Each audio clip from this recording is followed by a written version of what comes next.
Okay, I don't binge. No, you don't. Are you binging something? I just finished a binge. Really? What'd you binge? I binged the latest season of Arrested Development. Oh, you love that show. I adore that show. Have you seen it ever? I've seen a couple episodes here and there. Did you see the first episode? I did. The banana stand? Well, it's not about the banana stand. It's on a ship at the very first, the pilot. You may need to see that. That sets up literally everything. So last season, when they went to Netflix for the first time, they basically, Ron Howard, it's this hysterical satire, quasi-reality show kind of thing. Mm-hmm. Ron Howard executive produced it, and he does the narration for it. And it's about this rich white family, and it's hysterical. It's politically incorrect. And so when they went to Netflix last season, they did this weird thing where they did the same amount of time done from different perspectives. I didn't care for it. Okay. It didn't get great reviews. This season, they went back to the old way of doing it. Oh, my God. I laughed so hard I cried, and I couldn't stop watching. I mean, I literally binged it, and yet I watched it all at the same time. I mean, I just watched, I don't know, it ends up being, because they're only 30 to 40 minutes a pop. It ended up like 4 or 5 hours. I just watched it. It's hysterical. It's wonderful. So if you watched the last season of Arrested Development and you didn't care for it, watch this season. It brings you back. It's kind of like what the Star Wars thing did, is they brought you back to why you loved it in the first place. So I just wanted to say that Arrested Development is back and better than ever. Attention, attention. Pop surgeons Eric and Stacey, please report to operating room 1. Pop surgeons Eric and Stacey, please report to operating room 1. Surgery is about to begin.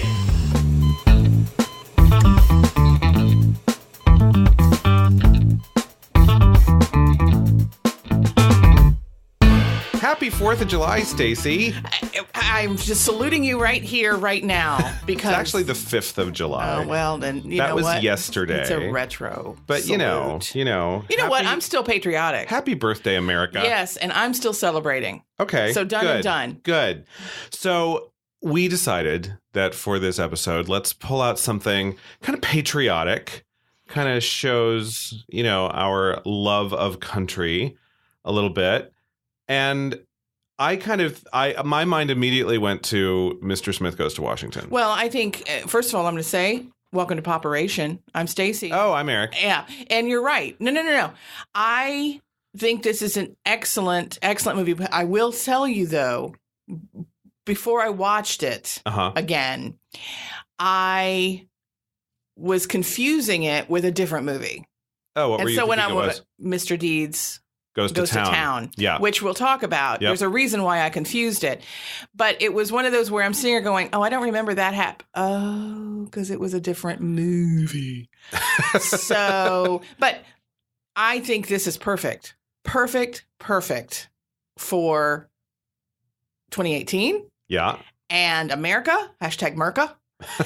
And patriotism in general. Because I think that is a word that gets bandied about a bit. Mm-hmm. And apparently people have different definitions. Wow. That's very insightful. But here's what's interesting. So this was from 1939. Yep. And it was even, people had different definitions at the time. Yeah. That was what I watched it with my girls, teenagers. And that was what was kind of interesting, is that it's like, it's not new. What we're dealing with, these conflicts are not new within our country. But anyway, it was 1939. We had a whole show about 1939 last season, and how it is widely considered to be like the greatest year of American filmmaking ever. So much good that came out of that year. So here we just go. Gone with the Wind. Yep. Classic. Boom. I mean, that could have been the only movie that came out in 1939, and it would have been legendary. The Wizard of Oz. Again, could have been the only one that came out that year. Yep. My personal favorite, because it's bitchy, The Women. Ninotchka, which I've never seen. Oh, no, it's really good. Is it good? That's one. Isn't that Greta Garbo? Yeah. It's fun. Okay. Yep. Stagecoach. Which is great. That's John Wayne made him a star. Yep. Wuthering Heights. Laurence Olivier. Yes. And Merle Oberon, I believe. Yes. Very, very correct. Mm-hmm. My favorite, Betty Davis in Dark Victory. Goodbye, Mr. Chips, which is best known for stealing the Oscar away from Clark Gable in 1939. Yes. But it was probably a good movie. Love Affair, which was the original Affair to Remember. Yes. Oh, my God. They've remade this 100 times. Yeah. But the first one was with Irene Dunn and Cary Grant. Am I right? No, that was the second one, wasn't? This one is who? No, this is Irene Dunn. Which one is this? It's Irene Dunn, but Deborah Kerr and Cary Grant was the second one. Right. Okay, so this is Irene Dunn and somebody. Frederick March. I think it's Frederick March. I don't have it written down. It's all good. So anyway, this movie, Mr. Smith Goes to Washington, is it a tonic for our politically troubled times? No. I'm sorry. Thought you were looking for a simple answer. I apologize. I don't think so. I don't think it's a tonic. And the reason I don't think it is a tonic is I don't think it solves anything. Well, no. I mean, it certainly does. Like, you stand up from the movie 2 hours later and we're still living in 2018. But it does. I mean, I think it does. It's a nice reminder of the purpose of democracy and how corruption is really the worst thing that our elected officials can do. I do think that it has a lot of good reminders as to what you just said. I think there's a lot in here that is like, oh, remember why this country was started? Oh, remember what our intentions were? Yeah. I will tell you, but I'll wait till we get to the end. I mean, till we get to we're going to go through the plot, and I'll tell you why I said no as far as it being a tonic. Okay. It may be semantics, but I don't think so. But I'll tell you why, because it's about the end of the movie. Okay. Is why. Great. I don't think it's a tonic, but I do think it's good because, as I said, I think it's great in reminding. Yeah. This movie was originally a little controversial. They weren't going to greenlight it. I mean, nobody wanted to make it. They were scared. They were scared to make it because it seemed to suggest that everyone in Washington, except for our hero, Jimmy Stewart, was corrupt. Yeah. That, and it was this idea that this movie would cause America to lose faith in America as opposed to get us all pumped up about what America's really for. Well, and also when it was made, it was controversial. Once it was made and they started showing it, senators walked out of briefings and said, we're not going to show this in my state or whatever. I mean, people were, and then fun fact, I don't know if you saw this, but so this is 1939. And you have to keep in mind what's going on in Europe. Sure. And Germany and Italy banned the movie. Sure. Fascist countries banned the movie because it showed democracy, which is stunning. You sit there and when you watch it, you go, really? Somebody banned this? But they did. Yeah. It felt like it was that important. But it was also one of the first times this had been put on screen. So your American senators and congressmen and politicians are going, wait, what? Graft? We don't even know the meaning of the word. It was directed by Frank Capra, who, and here's what I will say, even at the very, very beginning, you can see his patriotism comes through like a bat on your head. I mean, a baseball bat on your head. Yeah. He was a huge, huge, huge patriot. And in fact, during World War II, he made a crap ton of, we'll call them propaganda movies. Sure.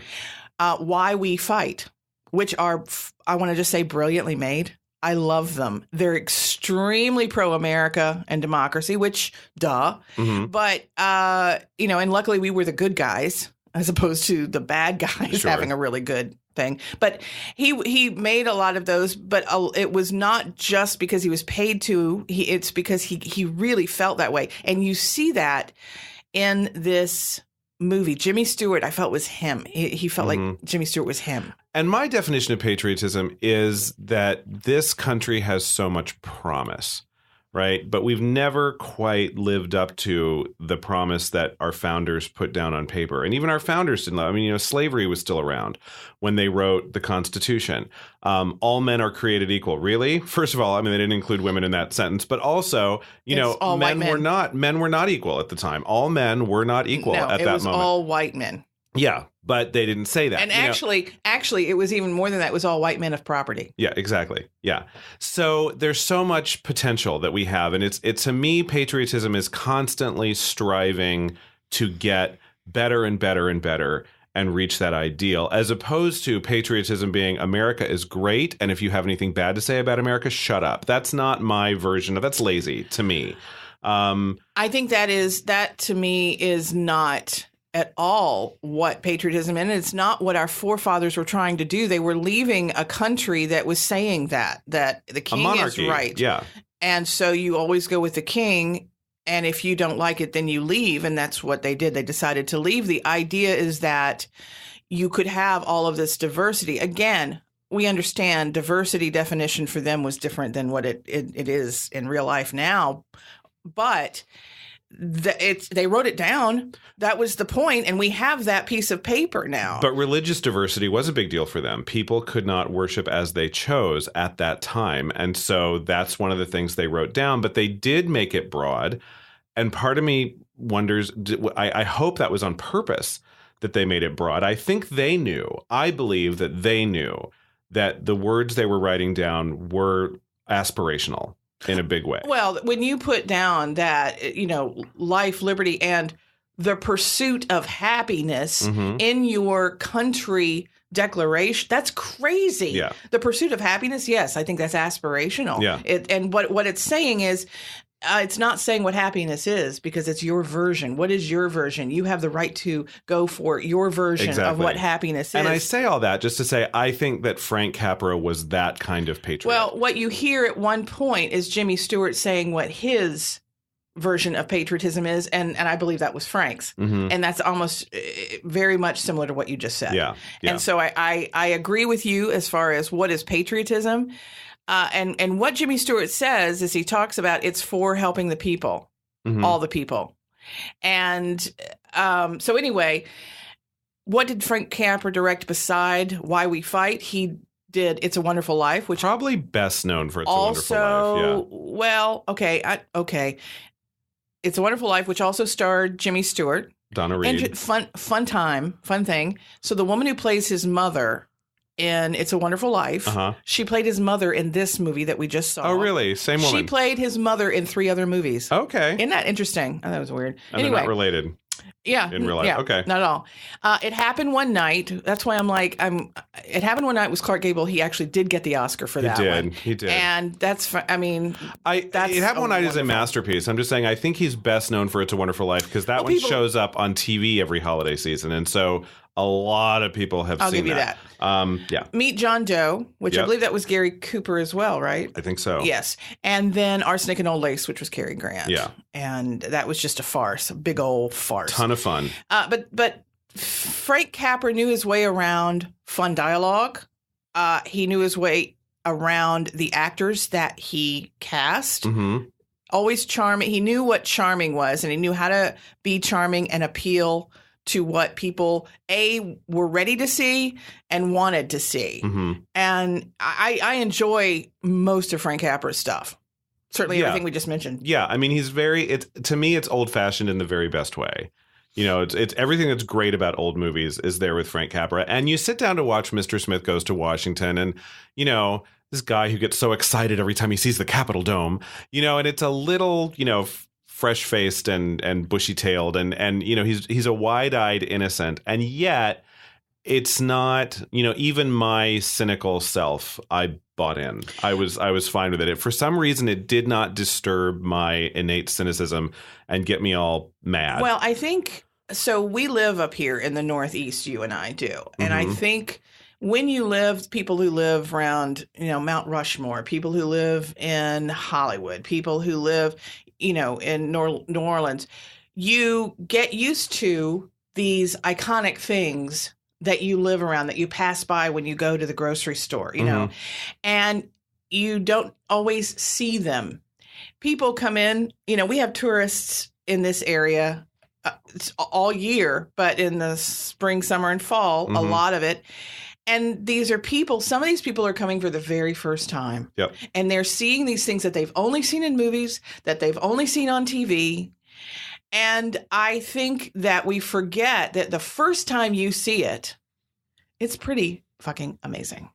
Yes. And the first time I saw it, I didn't absentmindedly walk onto a bus, leaving everyone behind me with big wide eyes for the next 8 hours, wondering why everyone's so worried about me. I mean, well, you weren't an incoming senator then, were you? Well, there you go.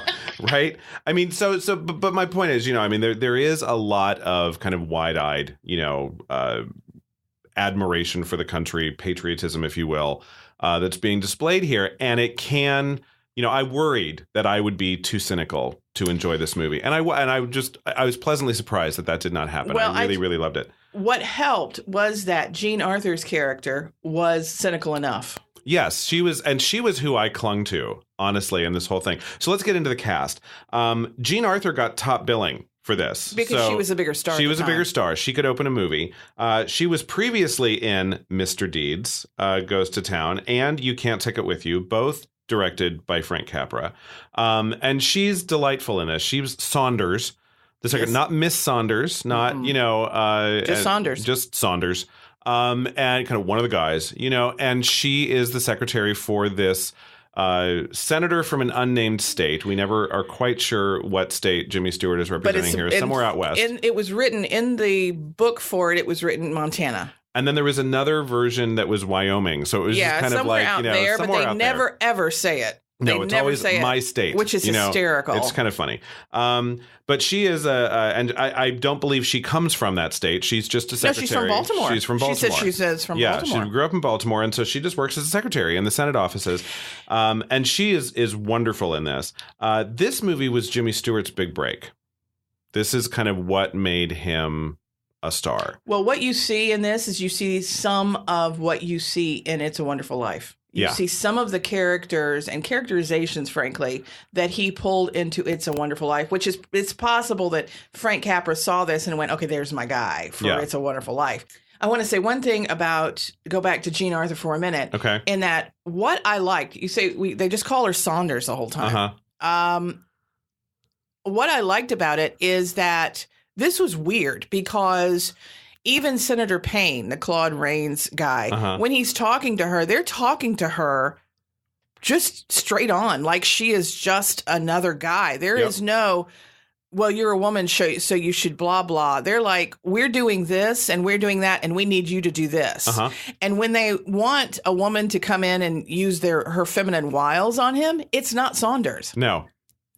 And I mean, for me, it was kind of refreshing and fun to see this 1930s gal being treated equally. Now, granted, she was not a senator. She was the senator's secretary. But she had worked her way up, and they all talk about how she worked her way up to that position, and she knows everything about the inside workings of the Capitol. Yeah. In fact, there's this really wonderful scene where Jimmy Stewart wants to craft a bill, and she talks him through what kind of challenge he's up against and everything that's going to happen. And she doesn't have to look at any notes to tell him all the committees this is going to have to travel through and all that. She just knows it. I mean, the point is she knows how this works. And something I was kind of going to say later, it was in my outline, but I'll just go ahead and say it. Watching this movie, like, I was thinking she should be the senator. I mean, she should be a senator. She should be the senator from Maryland. I mean, if this movie were taking place today, she's smart enough, and she is that's what she would be working her way up to. The idea that she can only work her way up to the post of secretary is just shows you, where we were in 1939. No, I think you're right that if you do remake it, you have the woman is someone who's already equal there. She's not, I agree with you that she would be a senator already, especially someone this smart. Yeah. And what happens is the old Senator Payne, he says to Jimmy Stewart, go ask Saunders. She'll tell you everything. Yeah. Because, again, she's respected as knowing everything. Yeah. And that was fun for me as a woman to watch this 1930s woman be taken seriously. So Jimmy Stewart, this was his first kind of big movie. This movie, when Frank Capra decided to do it, he also directed Mr. Deeds Goes to Town. And he looked at it and thought, this could be a sequel. this could be Mr. Deeds Goes to Washington. And that was his, and also starring, and Jean Arthur was in that too. With Gary Cooper. And so I assume that she would have played the role that she played in that one, which she wouldn't have been the secretary in that instance. Right. But to get Gary Cooper on board, and this would just be a nice sequel that, we're going to take that story and now move it to Washington, D.C. And when they couldn't get him, they said, well, let's just go back to the original idea, which was, just this is not a sequel. This is a standalone kind of movie. And they borrowed Jimmy Stewart from another MGM, studio. I believe. Yeah. So that he could do this. And it really made him in terms. And this is absolutely his persona, is this, wide-eyed, innocent. I saw a lot of him from the Philadelphia Story in this too. Well, yes, I did, but I saw a lot of It's a Wonderful Life in this also, because he does go to kind of that same arc. Jean Arthur, fun fact, not a huge fan of work of Jimmy Stewart being in this role. Nothing against Jimmy Stewart. She wanted Gary Cooper and felt like Jimmy Stewart wasn't macho enough. So Gary Cooper is a lot more macho. He is more macho. He's still got that quiet thing going on. I liked the fact that, and it's kind of like in It's a Wonderful Life, I like the fact that you have this man, and again, we're in the 30s, and then It's a Wonderful Life in the early 40s, breaking down. I mean, at the end of his rope to a point, just breaking down. And I think that that's sometimes good to see, that you don't always want the stoic Gary Cooper high noon guy, being in charge. You want somebody that you can see how they're feeling. So this movie, I know we have feelings about awards, but in the wealth of all of these great films that came out in 1939, quite a few Oscar nominations here. Frank Capra was nominated. Jimmy Stewart was nominated. Claude Rains was nominated as Senator Payne. We're going to get into his character a little bit later. And what I thought was really interesting, Harry Carey, who played the president of the Senate, who the only thing he did was sit behind a desk and deliver kind of droll instructions through the whole movie. He got an Oscar nomination for this movie. I think it's probably based on his reactions to it during the time when Jimmy Stewart is filibustering. And every time one of the other senators says something to try to get away from that, he reacts kind of funny. And I'll tell you this. Every time the camera would go to Harry Carey during one of these reaction shots, and he'd do whatever, laugh, giggle, smile, put his hand over his face, whatever he did, my daughters were laughing. Oh my gosh, he is like having the funnest time. And I think that is how the audience felt, and then in the end, that's how the award voters felt. It just makes me wonder how many people get nominated for Oscars to play characters that aren't even named. I mean, his character is the president of the Senate. That's the only way he's even billed, because they didn't even bother to give him a name. Correct. And it's just, he's there, and he does create a very human character with just on the page, there is no characterization there. None. I mean, just if you just look at the words he says, he just delivers instructions and, occasionally, a little bit of that. But I mean, this guy created a whole character out of really nothing. And also, you knew where he was. Yes. You knew how he felt about Jimmy Stewart's character and about, some of the other senators. And that's good acting. I mean, that's, if I can tell, as you said, it's not in the words. It was not on the page. Yeah. This is what he did. So in that instance, I kind of go, you know what? I'm okay with that nomination. Yeah, I am too. I mean, I'm okay with it. It was just interesting to me that I was waiting for his big scene, because usually a Best Supporting Actor nominee or something in that role gets one big kind of, there's their Oscar reel. That's the scene. I don't know that he would have been nominated today, in the days of like the campaigns that go on and all that kind of stuff. I don't think a performance this understated and just made up of mostly reaction shots, as you say, would have a chance. No. But I think it's interesting that it did. Yeah. It did win one Oscar for writing, original story, which is different from the Best Original Screenplay Oscar. They used to give 2 Oscars, and this one was for basically the setup and the idea. It's an interesting award to get. It's an interesting award to give out and to get, especially because, as you said, this really is a fish out of water. I mean, that's what this is. This is a fish out of water story. Yep. And that's really interesting for it to get that. Yeah. So let's run down the plot just a little bit, the setup. There is a senator who drops dead.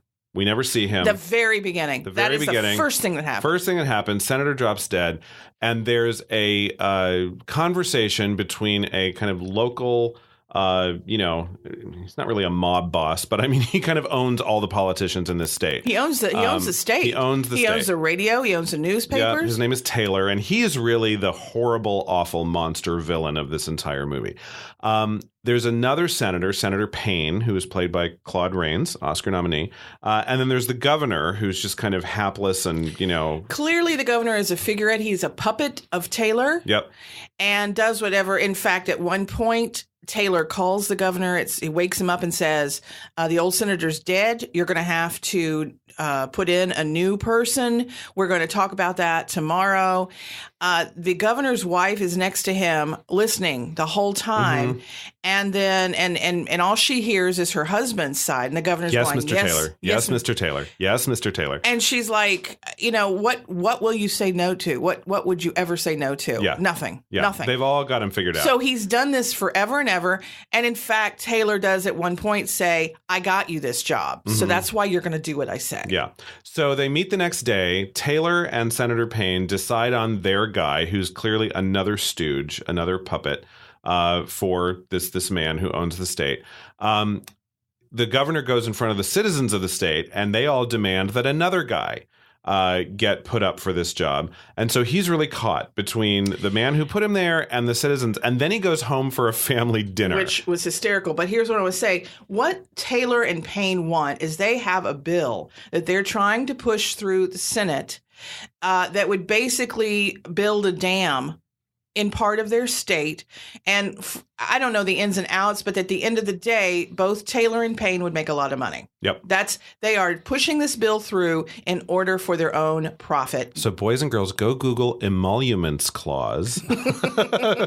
That's what makes this part of the movie very timely. So that's what they're trying to push through. So they need someone in that senatorial seat that will vote their way. Yes.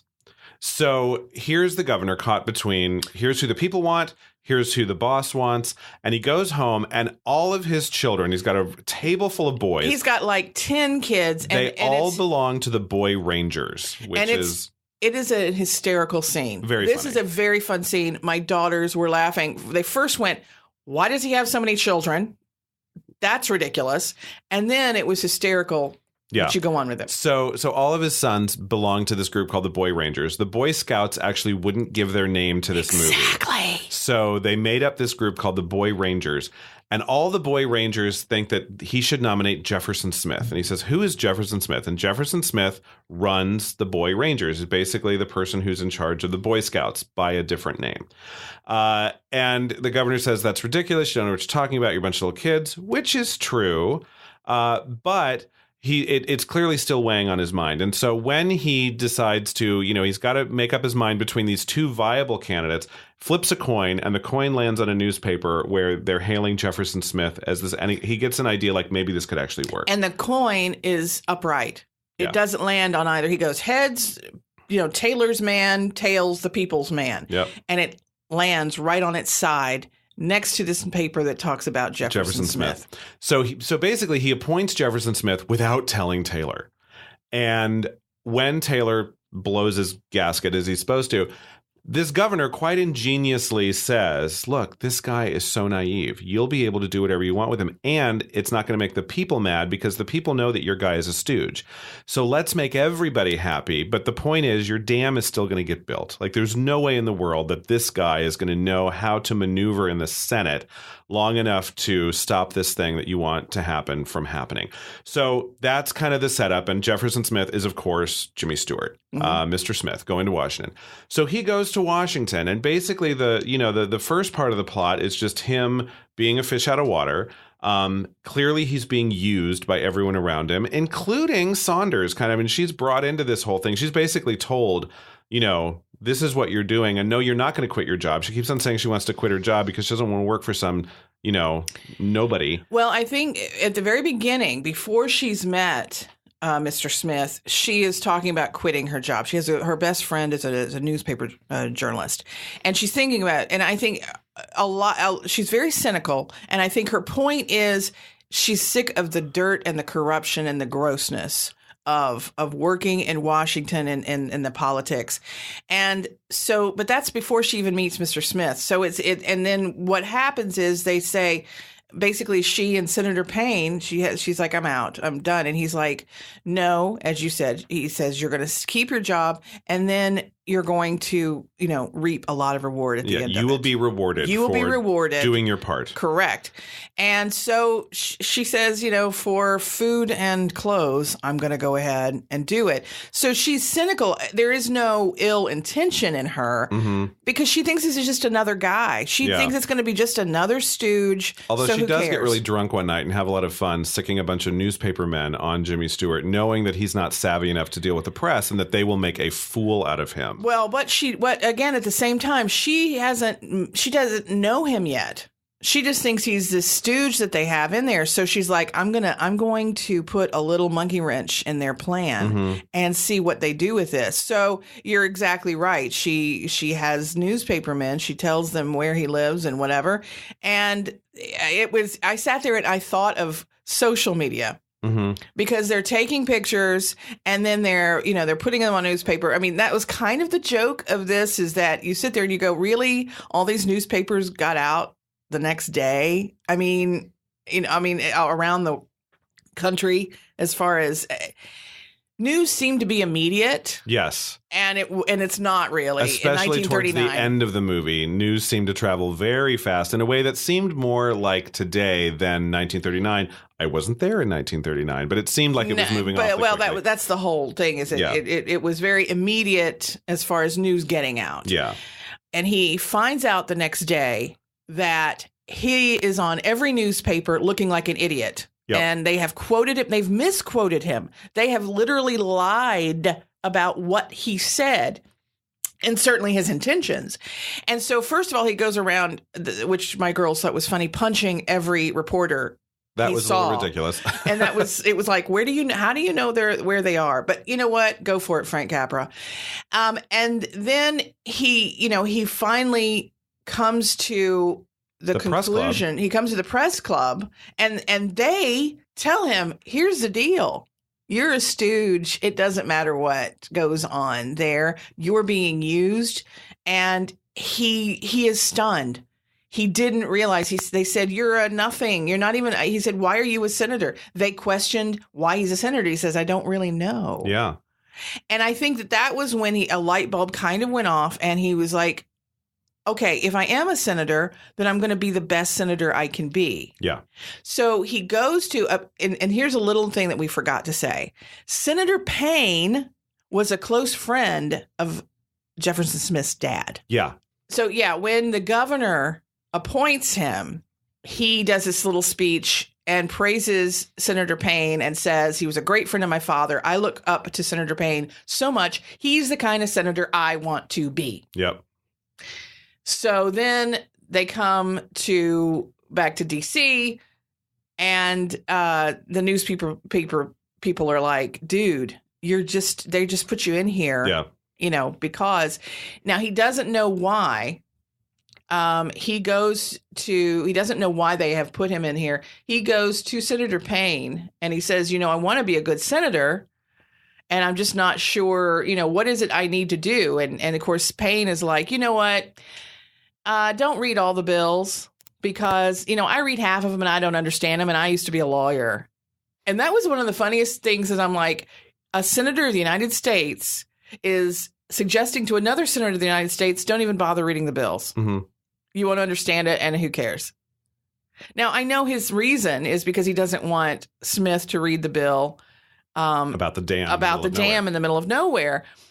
But so many things just hit home. And I'm like, oh, my gosh. Because, sorry, spoiler, we have a president who doesn't like to read stuff. So they have to synopsize shit for him or put it in video form. Yeah, that was another thing that really does kind of come out when you're watching this in 2018. So the last thing we'll say about the plot, because the plot goes on and on and on and on and on. This is still in the first half of the movie that we've been talking. The important thing that happens that really kind of sets the rest of the plot in motion is that Smith decides if he's going to be a good senator, he's going to write a bill. And he's got this nifty idea for a big boy rangers camp in the middle of nowhere that just happens to be by the same plot of land that Taylor and Payne and all the other stooges want to put this dam. And so if he advances this bill, it goes in direct contradiction with the bill that Taylor really wants to move forward. And therefore, we have to do something about Smith. And so then it's not just, he's a hapless little stooge and just ignore him and we'll get everything done around him. Now he's made some enemies. And so the whole thing happens where they try to build a whole scandal and they lie about him and they do all these other things to try to get him out of the way. And one thing they do is they call it the Taylor machine. Mm-hmm. And so Taylor, he is at one point, Smith is threatened by Taylor and by Payne. And he has that whole idea of, it can't be that bad, so I'm going to go for it.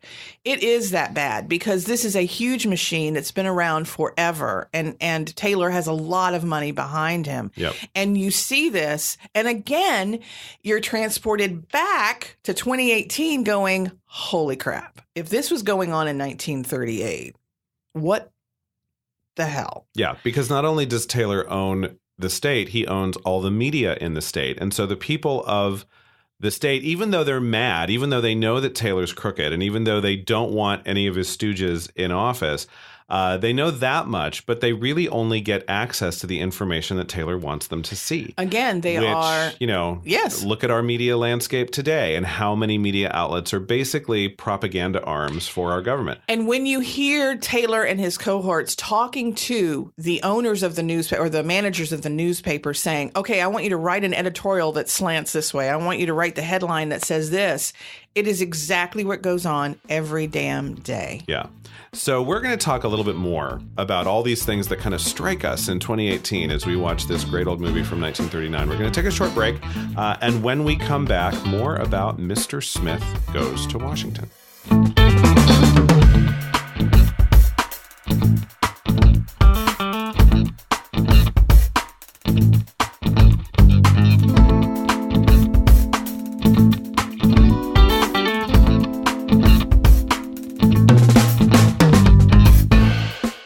We're back talking about a very patriotic movie here in this Independence Day week. I don't even know what you call this week. It's so weird when July the 4th happens on a Wednesday. I hate it when it's in the middle of the week. It's on a Wednesday this year, and so it's like, what do you do? Do you take it off? Do you take off some time before? Do you take off some time after? Do you just work two-day weeks in the middle of this thing and then stupid. Just?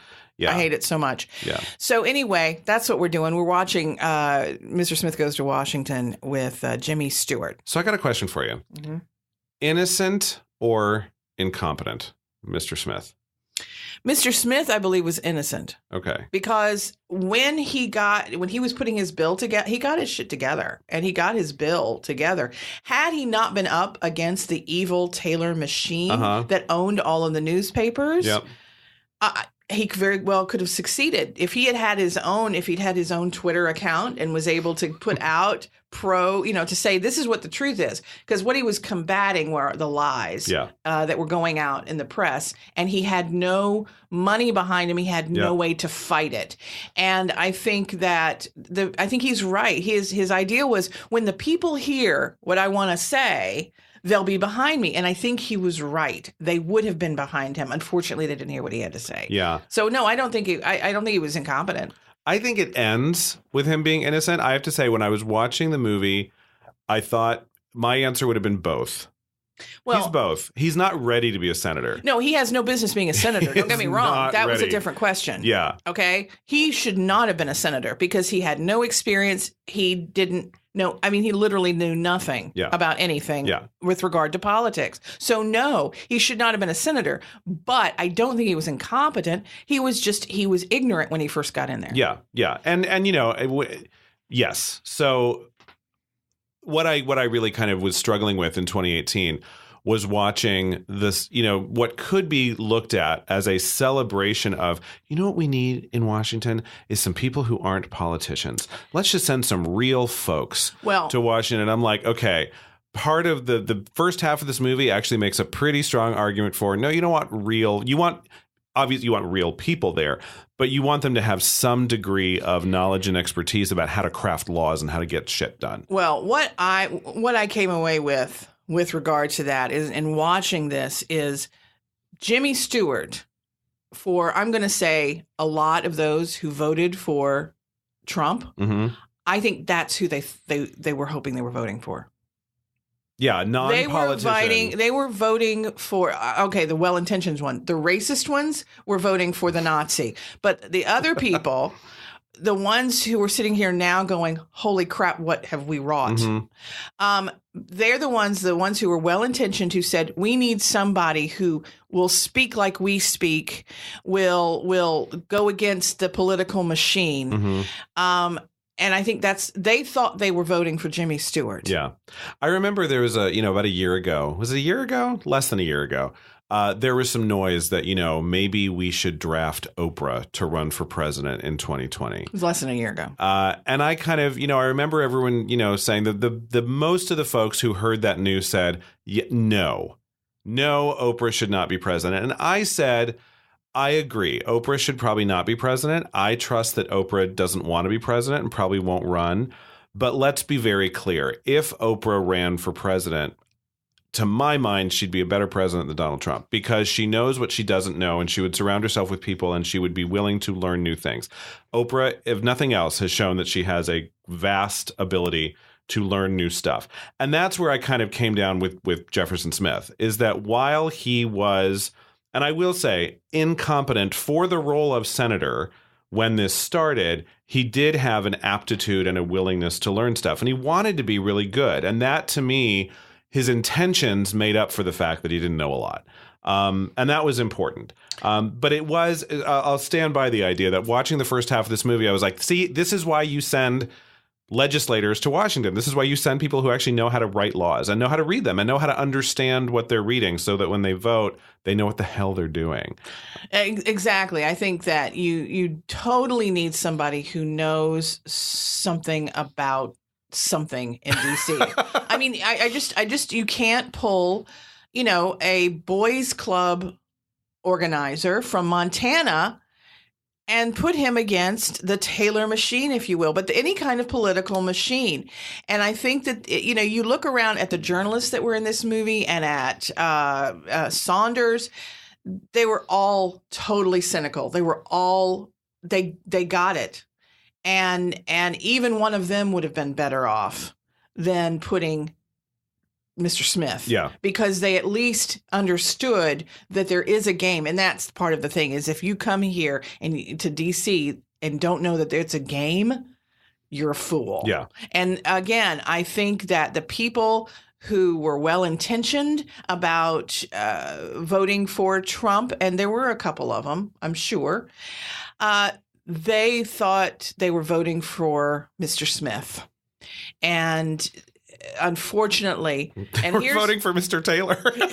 here's my and we'll get to this, because this is why I say it's not a tonic, because in order for this movie to have a happy ending, which it does, something that doesn't happen happened. Yeah. Yeah. And that's what we're living through right now. And we're going to talk about the ending. And I actually, I thought the ending was going someplace else. And I think maybe my ending was better than Frank Capra's. But we'll talk about that. There was an alternate ending that they changed it to this. Oh, really? Yes. What was, okay, we'll get to that too. I also want to talk about Senator Payne, Claude Rains, and he got an Oscar nomination for this. And I was really surprised, honestly, by how complex this characterization was. He wasn't just your stock villain. Taylor was your stock villain. He was just a bad dude. Payne was he had an interesting story. First of all, he was very touched when he found out that his dear friend Smith was this young man's father. And it really brought him back, I think, to a more idealistic time in his own mind. And he really does feel some guilt throughout for his role in the Taylor machine. He's asking himself a lot of questions. He's wondering how he got there. At one point, he stands up to Taylor and he says, I refuse to do this thing that you've told me to do. And Taylor says, I put you here. I can take you out. You know what? Just leave and let me handle it. And Payne does leave, But of course, by leaving, he's giving up. You know, he just kind of so he does have a conscience. He does, and I think that part of what Smith does in coming in, in becoming part of this world is it reminds Payne of how he started.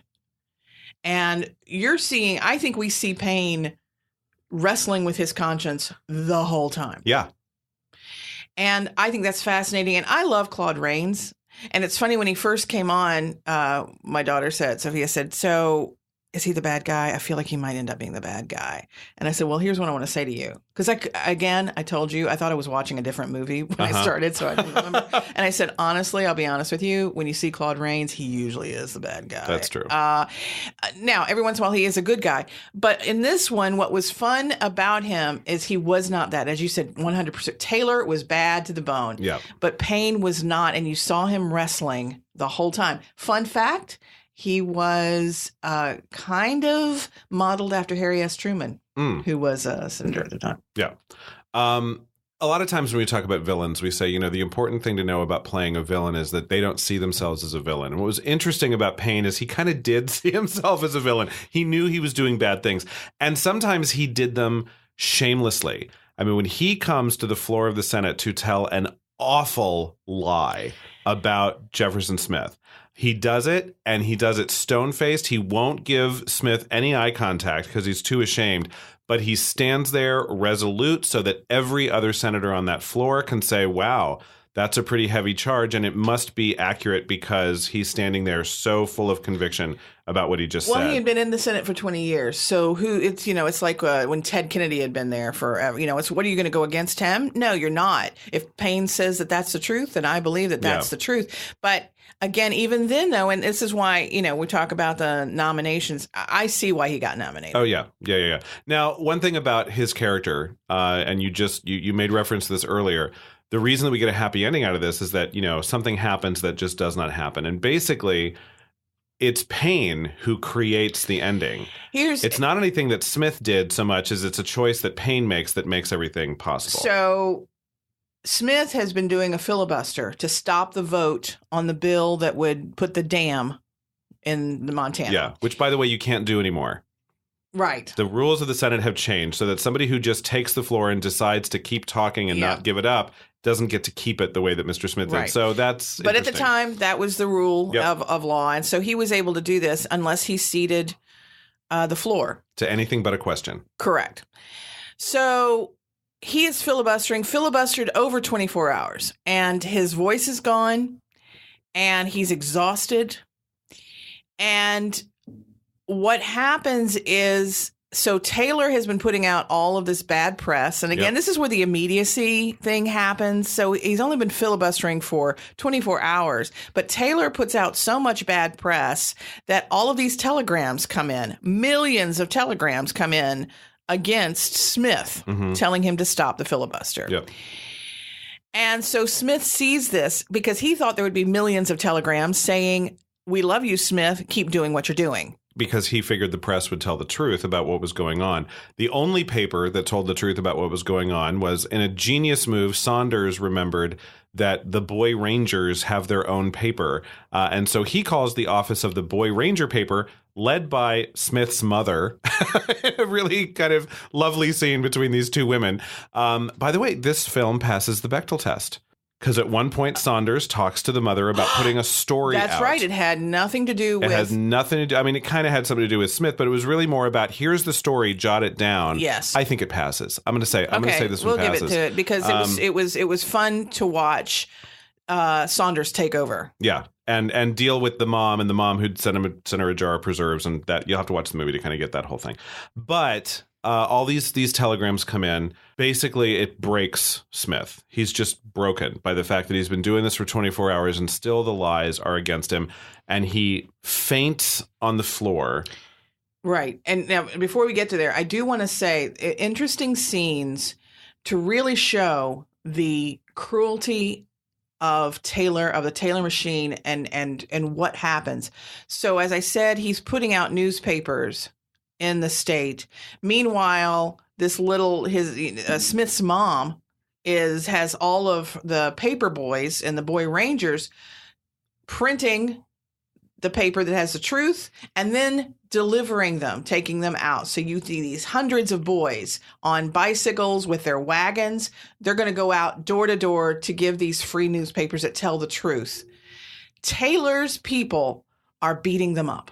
Yep. They're running over their wagons. They are stealing the papers, and then they're doing some physical harm. I mean, it was pretty brutal. Yeah. And that was what was going on in the home state.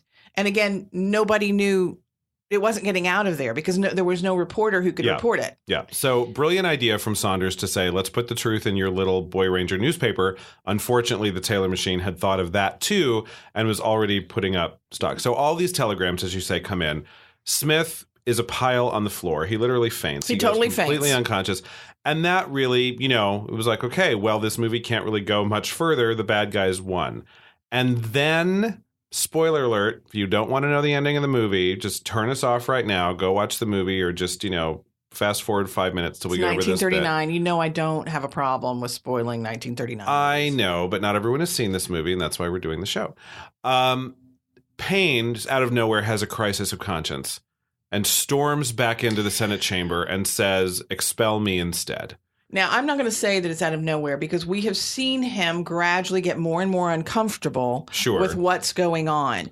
So, yes, he comes in and he admits to everything. He said, he's right. Smith is right. It's me who should be expelled. But the only reason he did this is that at one point when Smith is there looking at all the telegrams, Payne runs out of the Senate room and we hear a gunshot. Now, way back in the day, or earlier in the movie, Taylor had said to Payne, if you're not going to go along, you might as well go put a bullet in your head. Uh-huh. So we're back at the Senate. Payne runs out, but a security guard stopped him from killing himself. Uh-huh. So what he was going to do was run out and commit suicide. Yep. And that would have been that. But he was foiled in that attempt, runs back in, and then does this whole thing. Yep. Here's my problem and why I don't say it's a tonic. Because this movie relies on a conscience happening with the bad guy. Within a very corrupt machine. And that just doesn't happen. And unfortunately, that's what we needed in 2018 or 2017 or 2016. Yep. And that hasn't happened yet. And so the machine keeps rolling. Yeah. I thought as soon as Saunders came around and it was very clear that Saunders was on Smith's side, I really expected this movie to go in a different way. I thought once she started helping him, figure out, tell him what a filibuster is, say this is what you can do, start strategizing with him. Of course, she's up in the rafters of the Senate office, giving him clues as to what, he should do at any given moment if he's been, he's trying to be outsmarted by his fellow senators. I really thought if anyone has dirt on Payne or anybody else and could find it, it could be her.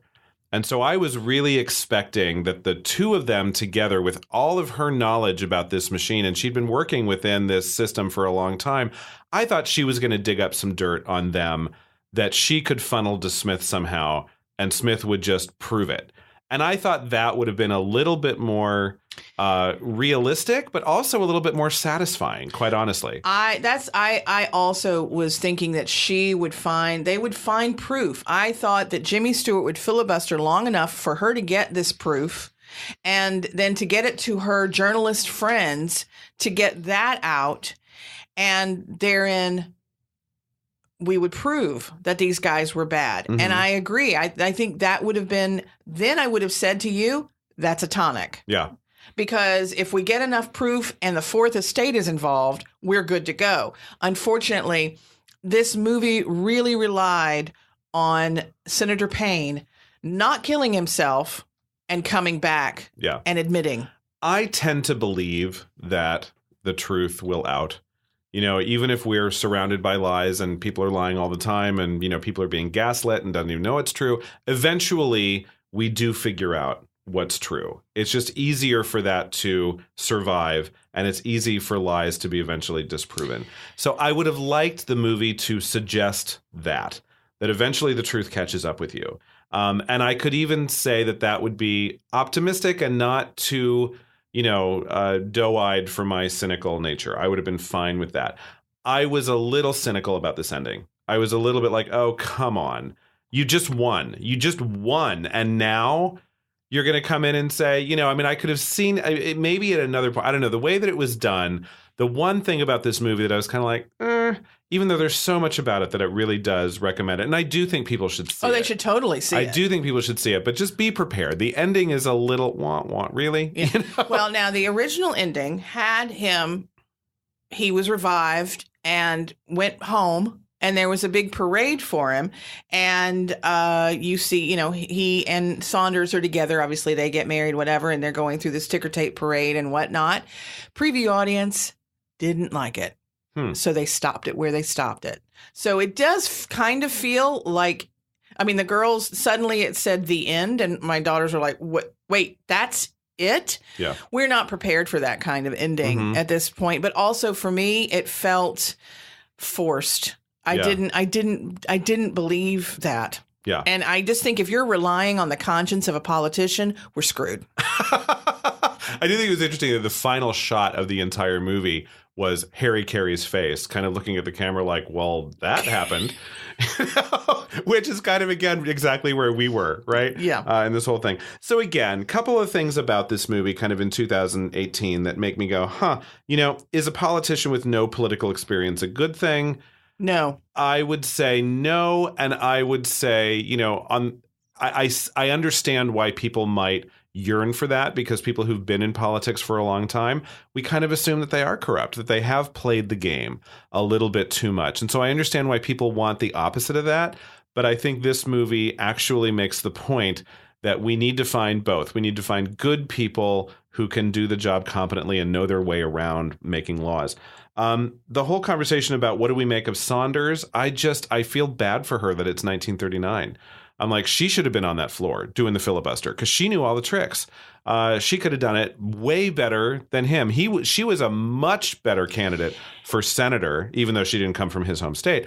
So she couldn't have done it. But she was a much better candidate for senator than most of the men we see in this movie. I agree with that. And I wonder if Capra knew that. I don't know. I think the problem here's what I also learned from this is that whatever side you're on, no matter what your intentions are, you've got to have money. So yeah, she would be the better candidate, but if she didn't have money to back her to go against the Taylor machine, again, you're still screwed. Yeah. Yeah. But she was kind of shown to us as someone who had worked her way up from very humble beginnings. And we have some examples of that even in the Senate today of people who were not born rich, but they figured out how to get the donors and the support they needed. The last thing, again, life in Smith's home state moved a little fast. That 24-hour news cycle in 1939 was a strained credibility a little bit, although typically we look at movies and say, well, you couldn't update this movie because life is so different. Actually, you could update this movie and introduce social media as a real force, and it would be really interesting. I believe we don't need that. We actually saw it happen in 2016. Well, we saw what social media can do. Now, fun fact, Tom Laughlin kind of did a remake-ish in 1977. So Tom Laughlin, I'm going to put this, please, every time I say this word about Tom Laughlin, I want you to picture that there are quotation marks around it. Actor. He played Billy Jack, which was a huge film about this outsider doing good mystery guy, whatever, Yep. in the early to mid 70s. This was a sequel, if you want, and it was Billy Jack Goes to Washington. He's not an actor, again, every time. Please put that word in quotes. And it was not a good movie. And it didn't spawn anything. But again, the idea of the fish out of water and the out of the muck person coming into that which is a political muck. Yep. This was one of the first times it happened that it was put on screen. And I think, as I said, it was controversial. Yeah. It was hugely controversial in getting it made. And then once it was made, having it so people would see it because of what it was implying. And that was a problem. But, I think it does. It's a good one to watch. And I think it's very patriotic. I love the fact that Frank Capra was so idealistic, but at the same time, just as patriotic as any right-winger could ever talk. Mm-hmm. You cannot say this man, who clearly, if you listen to the ideals that Jimmy Stewart's character spouts, and honestly, most of the time he's quoting the Declaration of Independence, the Constitution, or Abraham Lincoln. Yep. And the fact that, and he at one point he reads the Declaration to the Senate, and you're like, people have forgotten. That's his whole point, is we've forgotten why we started this experiment called America. Mm-hmm. And I do think that's why I think it's worth listening or watching. I think it's worth watching.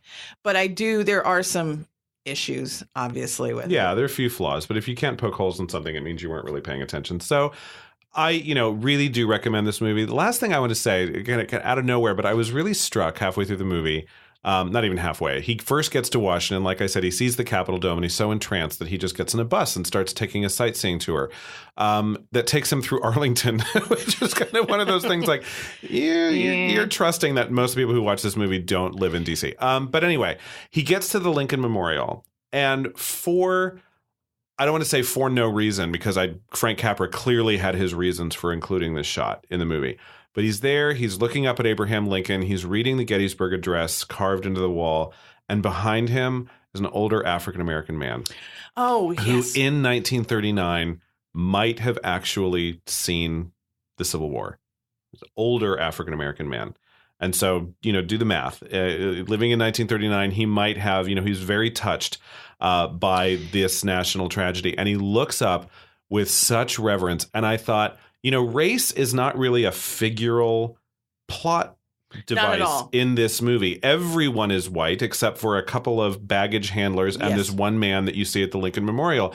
But Frank Capra did take a moment to say, this man is an American.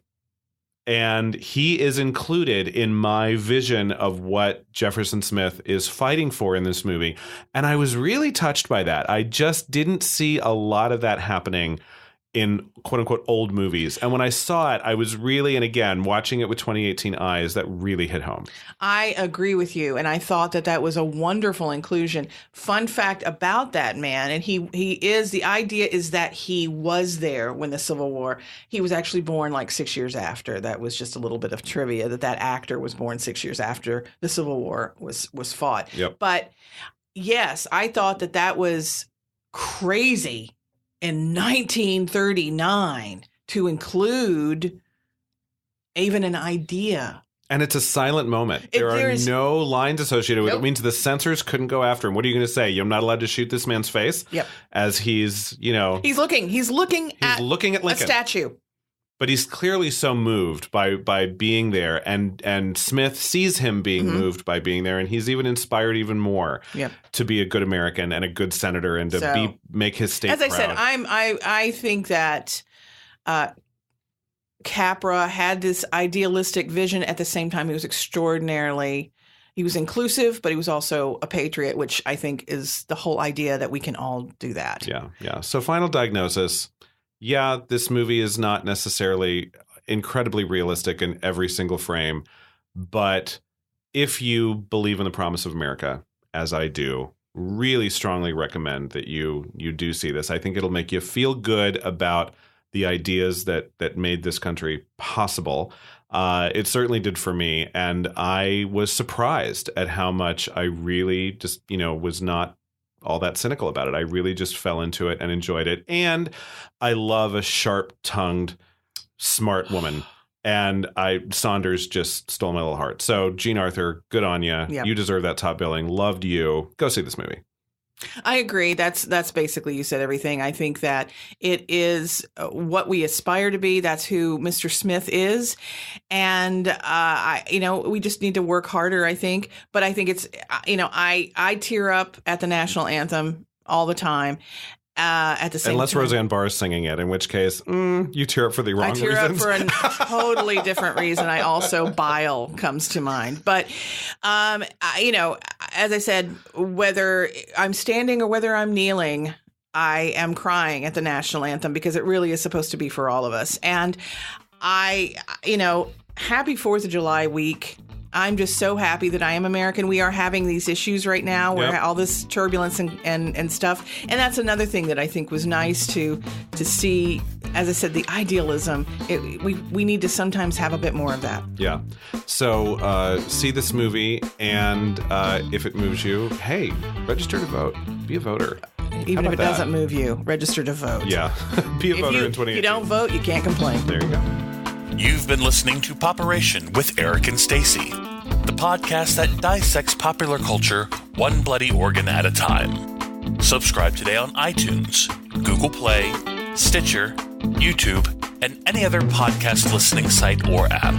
Follow us on Twitter and Facebook at Popperation Room. Check out our website at popperationroom.com for all of the podcasts, our blog, swag, and games. Until next time, when we're back in the scrubs.